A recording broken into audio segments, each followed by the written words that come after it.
Right, it's time for another Tuesday tip. Someone commented and asked me to talk about how to unlock the fretboard. And it's interesting to me that this is quite a common thing on the internet, that people want to know how to do this. I do think that this is probably born out of the rise of players that use a lot of tablature and maybe spend more and more time playing in their room and learning on the internet rather than being out and learning with people. When we're with other people, we are forced to sort of be responsible with what we're talking about, so we can't just refer to notes as 7 or 5 on this string, because it's really hard for other people to understand what we're saying if they're not necessarily a guitarist that you're playing with. If you're in a rehearsal and playing with another instrumentalist, we both understand what A is, or we both understand what F is. So that's normally how we'll have to refer to things, rather than talking about what fret number and what string we're looking at. So unlocking the fretboard is really simple.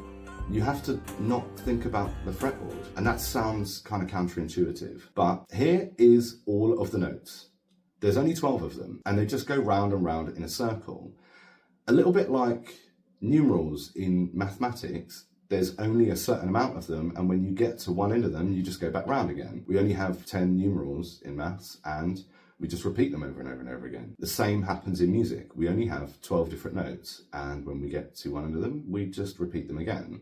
So it might be more helpful, rather than looking at them in a long line like this, which would be probably more like how you would see it on the guitar, think about it more like a circle, and it just goes round and round. Now, when we are thinking about the guitar, each one of our strings, when it's open, is just at a different starting point in that circle, and it just goes through it. So we might start at G, and G to G sharp to A to B flat to B, C, and we go round and round and round the circle until we get to the note that we started with again, and then it just goes round again. Or we might start on the D string and have D, D sharp, E, F, F sharp, G, on and on like that. Now that we have that understanding, all that needs to happen is we just need to have it in context. Every time we're playing a tune, whether it's our own tune or somebody else's, we now have a way of thinking about the notes that we're playing that aren't just going to be a fret number or a position or a string number. They have names, and these names are universal for whatever instrument you're playing, and now you'll understand. Hopefully that helps, and if there's anything else that you want me to talk about guitar or music in general, just let me know.